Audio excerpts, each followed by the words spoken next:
औज़ुबिल्लाहि बिस्मिल्लाहिर्रहमानिर्रहीम। अस्सलाम वालेकुम to all of you. Hope so आप सब खैरियत से होंगे। हम लोगों ने फिजिकल केमिस्ट्री स्टार्ट की हुई है कैंप 408। इसमें हम गैसेस का पोर्शन जो है वो पढ़ रहे हैं स्पेसिफिकली। तो उसमें हम लोगों ने तकरीबन 4 से 5 लेक्चर जो है वो कवर कर लिए हैं, जिसमें हम लोगों ने फर्स्ट लेक्चर में पढ़ा था law of equipartition of energy के बारे में। और उसके अंदर हमने डिग्री ऑफ फ्रीडम को देखा था for different type of molecule depending upon the presence of number of atoms in that very molecules. ठीक है। तो मोनोटॉमिक, डाइएटॉमिक, ट्राइएटॉमिक मॉलिक्यूल्स के अंदर हमने डिग्री ऑफ फ्रीडम को देखा था। देन इसके बाद हम लोगों ने कोलिजन के बारे में सेकंड लेक्चर में पढ़ा था, और कोलिजन फ्रीक्वेंसी, कोलिजन नंबर और मीन फ्री पाथ के बारे में हमने डिटेल में बात की थी। और कोलिजन फ्रीक्वेंसी को एवेल्युएट किया था थ्रू द डेरिवेशन। ठीक है। और उसके बाद हमने जो है वो थर्ड लेक्चर में गैसेस की विस्कोसिटी को डिटेल से देखा था, और उसमें हम लोगों ने उसकी मेजरमेंट को भी पढ़ा था। उसके बाद फोर्थ लेक्चर जो कि मोस्ट इम्पोर्टेंट लेक्चर था, जिसमें हम लोगों ने क्रिटिकल फिनोमेना को पढ़ा था कि किस तरह गैसेस को लिक्विफाई करते हैं, किस तरह एंड्रियो ने डिफरेंट टाइप ऑफ एक्सपेरिमेंट किए सिस्टम के अंदर कार्बन डाइऑक्साइड को लिक्विफाई करने के लिए। और किस तरह उसके पास कर्व्स आए, कुछ कर्व्स का बिहेवियर स्मूथ था और कुछ का बिहेवियर जो है वो स्मूथ नहीं था। जिनका स्मूथ नहीं था वो क्यों नहीं था? Because they do not obey the Charles or Boyle's law. ठीक है। वो आइडियल कंडीशंस फॉलो नहीं कर रही थी, जिसकी वजह से उनका कर्व्स का जो है वो स्मूथ बिहेवियर नहीं रहा। ठीक है। उसके बाद हमने डेरिवेशन की थी और अप्लाई किया था वंडर वाल इक्वेशन को क्रिटिकल फिनोमेना पे।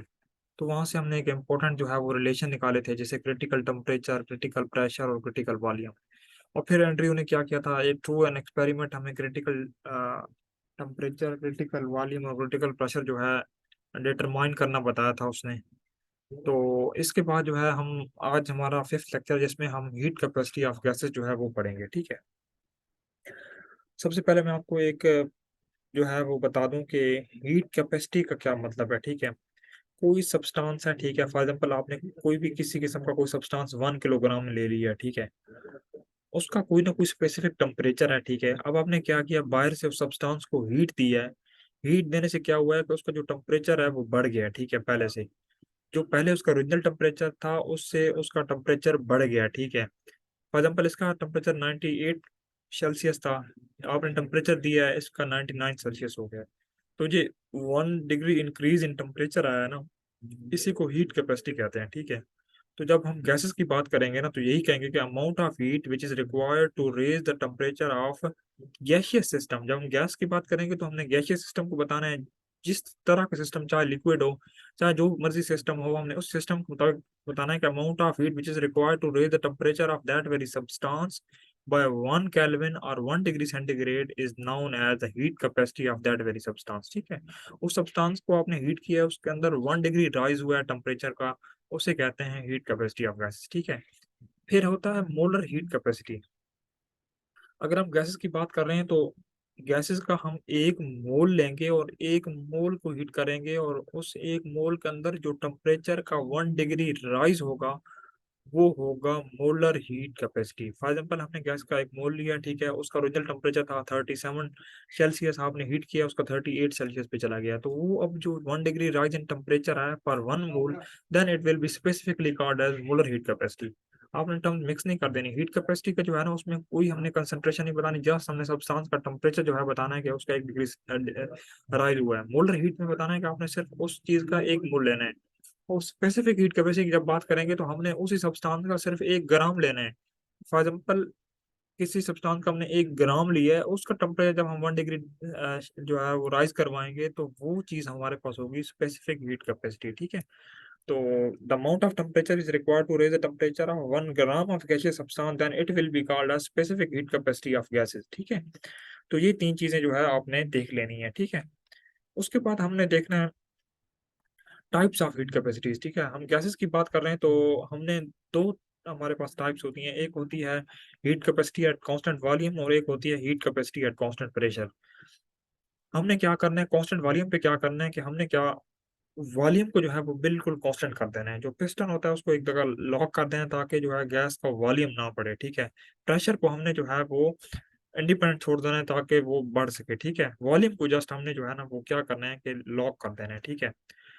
हम कोई भी गैस है, ठीक है, हमने उसका वॉल्यूम जो है वो लॉक कर दिया, वो अब उसका वॉल्यूम नहीं बढ़ रहा तो कांस्टेंट वॉल्यूम हो गया, तो उस वक्त जो उसकी हीट कैपेसिटी, उस वक्त जो उसके टेम्परेचर का राइज होगा वो होगा heat capacity at constant volume. Amount of heat which is required to raise the temperature of 1 mole of gas by 1 degree Celsius when volume is kept constant and pressure is allowed to increase. ठीक है, pressure हमने allow किया हुआ है उस पे change करने का। ठीक है, फॉर एग्जांपल हम कोई गैस लेते हैं मोनोटॉमिक गैस। ठीक है, डायटोमिक और पॉलीटॉमिक गैस के लिए हम बाद में बात करेंगे, फर्स्टली हम मोनोटॉमिक गैस की बात करते हैं। तो मोनोटॉमिक गैस क्या होगा, जिसके अंदर सिर्फ ओनली वन एटम है। ठीक है, उसकी जब हम टोटल एनर्जी काइनेटिक एनर्जी देखते हैं तो वो हमारे पास होती है कैलकुलेटेड फॉर्म में 3/2 RT। ठीक है, जब हमारे पास ये जो है ना इक्वेशन है, ठीक है, इसकी हमने इसकी जो kinetic energy possessed by the molecules of 1 mole of monoatomic gas का हमने 1 मोल लिया, तो उसके अंदर जितने भी मॉलिक्यूल्स हैं उनकी काइनेटिक एनर्जी हमारे पास इक्वल है, फिक्स है, 3/2 RT। अब हमने क्या करना है कि इसके अंदर 1 मोल है, इसके अंदर टेम्परेचर इंक्रीज करवाना है T+1। ठीक है, तो हमने क्या करना है कि टी की जगह T+1 लिख देना है, क्योंकि इस टेम्परेचर को जो है हमने 1 डिग्री राइज जो है बढ़ाना है। ई के जो है प्राइम लगाया ताकि जो है ना इससे थोड़ा मुख्तलिफ हो सके। 3/2 R T+1 टेम्परेचर हमने 1 डिग्री राइज करवाया, तो हमने इसमें एडअप किया है। जब एडअप किया तो हमारे पास ये वाली क्वेश्चन है, क्योंकि ये अंदर मल्टीप्लाई हो गया है। ठीक है, ये फैक्टर जो है इसके अंदर दोनों से मल्टीप्लाई हो गया, तो हमारे पास जो है वो सेकंड इक्वेशन आ गई है। ठीक है, पहले हमारे पास सिंपल इक्वेशन थी काइनेटिक एनर्जी वाली। ठीक है, total energy kinetic energy which possessed by molecule और 1 मोल ऑफ मोनोटॉमिक गैस, तो वो हमारे पास ये थी। जब हमने 1 डिग्री टेम्परेचर राइज करवाया तो हमारे पास ये वाली इक्वेशन आ गई है। जो हमारे पास ये इक्वेशन एवेल्युएट करके हमने लिया है, इसको हम इक्वेशन नंबर 2 कह देंगे।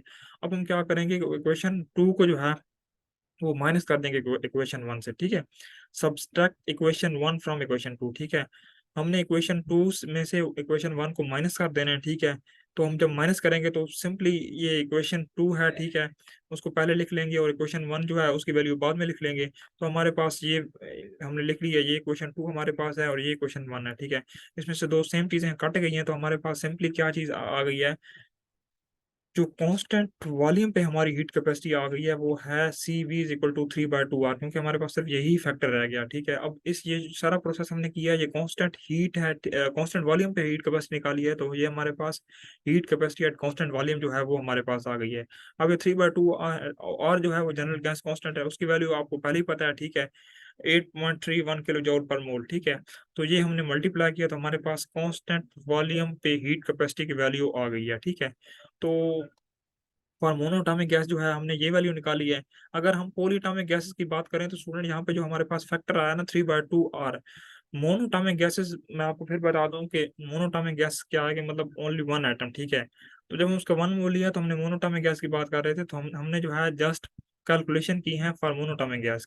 मोनोटॉमिक गैस के लिए स्टूडेंट मैं आपको बताता हूँ, उसको रोटेशनल एनर्जी नहीं चाहिए होती है, उसको ना वाइब्रेशनल एनर्जी चाहिए होती है, ओनली ट्रांसलेशनल जो है वो मोशन चाहिए होती है उसके मॉलिक्यूल को, तो उसकी एनर्जी ये होगी। लेकिन जब हम डाई एटॉमिक और ट्राई एटॉमिक और पॉली एटॉमिक की बात करेंगे तो उनको रोटेशनल डिग्री भी चाहिए, वाइब्रेशनल डिग्री भी चाहिए, तो उसके अंदर हम एक फैक्टर ऐड कर देंगे +X। ठीक होगा, जिसमें पोटेंशियल डिग्री या रोटेशनल डिग्री जो है और वाइब्रेशनल डिग्री जो है उसकी जो है ना एनर्जी उसकी बात करेंगे। ठीक है, तो ये हमारे पास सिंपली फॉर मोनोटॉमिक गैसेस की बात कर रहे हैं। जब हम पॉलीटॉमिक गैस की बात करेंगे तो हमने +X का फैक्टर ऐड कर देंगे।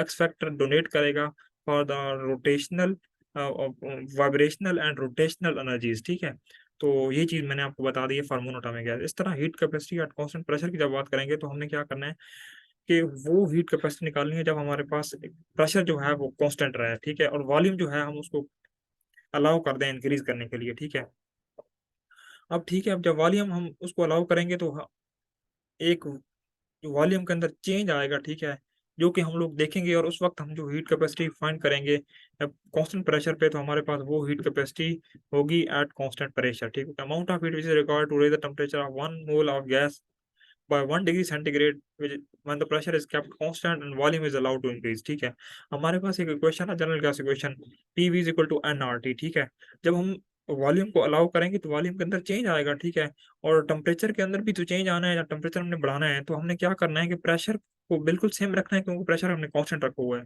वॉल्यूम के अंदर क्या चेंज आएगा, V+ΔV। ठीक है, तो यहाँ पे वॉल्यूम की जगह V+ΔV लिख देंगे और टेम्परेचर की जगह T+1 लिख देंगे। ठीक है, तो यही हमने टेम्परेचर का इंक्रीज कराया है, तभी जाके हमारे अंदर वॉल्यूम का इंक्रीज आया। ठीक है, हम इस इक्वेशन को जो है एवेल्युएट करेंगे, इसको मल्टीप्लाई करेंगे अंदर दोनों से, इसको भी इस तरह मल्टीप्लाई करेंगे तो हमारे पास इक्वेशन 2 आई है। ठीक है, अब क्या करना है हम लोगों ने कि ये जो हमारी इक्वेशन आई है P plus del V, equation 2 और इक्वेशन 1 की जो राइट और लेफ्ट साइड है उनको जो है हमने मेंटेन करके लिख लेना है, ठीक हो गया।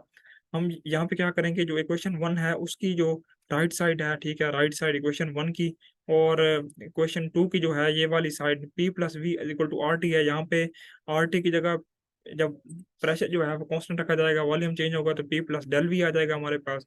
तो आर टी प्लस ये फैक्टर हमने ऐड कर देना है इसमें, और इसमें जो है ना ऐड करके हमारे पास आखिर में यही इक्वेशन निकलेगी, R T plus P del V R T plus R, ठीक है।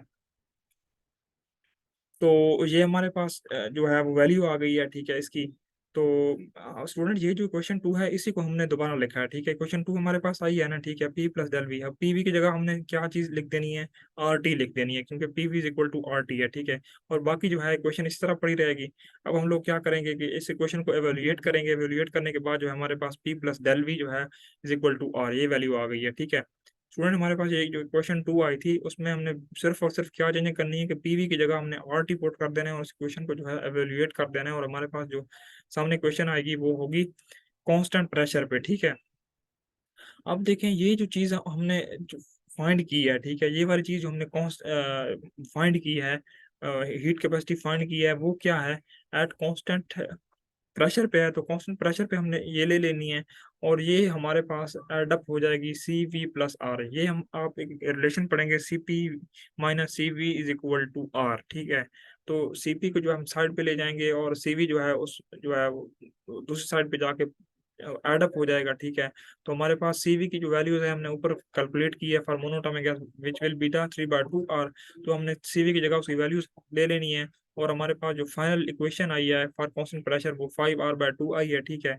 अब यहाँ पे क्या करना है कि r की वैल्यू जो है वो 8.31 होती है, जनरल गैस कांस्टेंट है, वो हमने पुट कर देनी है। तो हमारे पास जो है फॉर मोनोएटॉमिक गैस जो heat capacity at constant pressure जो है वो हमारे पास फाइनली ये आ गई है, ठीक है।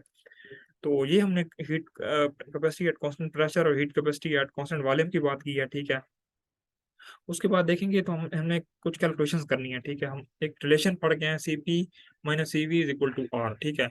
अब सी पी की टेम्परेचर कांस्टेंट इसकी वैल्यू भी हमने यहाँ पे निकाल ली है, जो कि ये वैल्यू है, ठीक है। ये वैल्यू किस तरह निकाली हमने, 5/2 आर ये वैल्यू है, ठीक है इसकी। और सी वी की वैल्यू भी हम पीछे निकाल के आ गए हैं 3/2 आर। तो को हम जब माइनस करेंगे तो हमारे पास जो है फाइनली जो वैल्यू आएगी आर आएगी, ठीक है। तो हम कह सकते हैं कि C P minus C V is equal to R, ये हमेशा आर के इक्वल है। लेकिन आर के इक्वल कैसे है, जब हम इनकी दोनों की वैल्यूज को माइनस करेंगे तो हमें हमेशा जो है वो आर की इक्वल होगी, ठीक है। उसके बाद हमने इनकी रेशो लेनी है, ठीक है। जब रेशो लेंगे तो C P divide by C V, ठीक है। तो वो ही हमने कैलकुलेशन करनी है, और उसके बाद हमारी रेशो जो है वो 1.606 आ गई है, ठीक है। ये फॉर मोनोटॉमिक गैस है, ठीक है। लेकिन जब हम पॉलीटॉमिक गैस की बात कर रहे हो तो जब हम कांस्टेंट हीट की कांस्टेंट क्या नाम है बात कर रहे थे वॉल्यूम की, जो हमारे पास हीट कैपेसिटी आई थी वो 3/2 आर थी फॉर मोनोटॉमिक गैस। वहां पे में हमने एक्स जो है फैक्टर ऐड किया है for rotational and vibrational energies, ठीक है।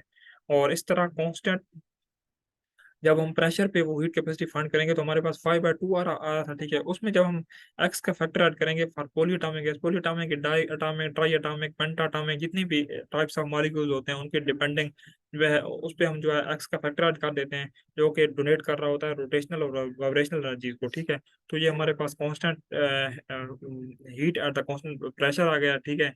जब हम इनकी इनके माइनस करेंगे तो हमारे पास एक आंसर आएगा, ठीक है, जो कि हमेशा लेस होना चाहिए। देखिए अब C P minus C V जो है वो भी बिल्कुल आर की इक्वल आ रहा है, तो इसका मतलब ये है कि C P minus C V is equal to R. ये हमारा प्रूव हो गया ये रिलेशन जो है। जब हम constant heat at constant pressure and heat capacity at constant volume को माइनस करते हैं तो हमेशा वो जनरल गैस कांस्टेंट के बराबर आता है, चाहे वो पॉलीएटॉमिक गैस का बात करें चाहे मोनोटॉमिक गैस की बात करें। जब हम पॉलीएटॉमिक गैसेस के लिए हम जब इसको रेशो ले रहे होते हैं तो हमारे पास मोनोटॉमिक गैस के लिए 1.606 आया था, लेकिन जब हम पॉलीएटॉमिक गैस की बात करेंगे तो हमारी जो ये रेशियो है वो 1.606 से कम होनी चाहिए।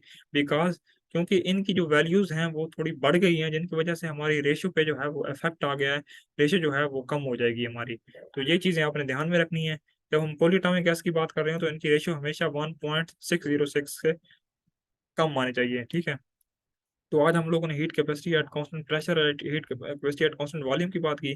फिर हमने मोनोटोमिक गैस की जो है वो constant heat at constant pressure में से constant heat at constant volume की बात की for monatomic gas and for polyatomic gas. Then हम उसके बाद दोनों के हमने जो है वो रेशियोज निकाले। तो ये था आज का लेक्चर। इंशाल्लाह जो है वो नेक्स्ट लेक्चर में मिलते हैं नए टॉपिक के साथ। हीट कैपेसिटी जो है वो लेक्चर हो गया। इसके बाद हमारा एक most important lecture Maxwell distribution है, वो हम जो है नेक्स्ट लेक्चर में पढ़ेंगे। तो ये देख लें आप, heat capacity at constant pressure and heat capacity at constant volume.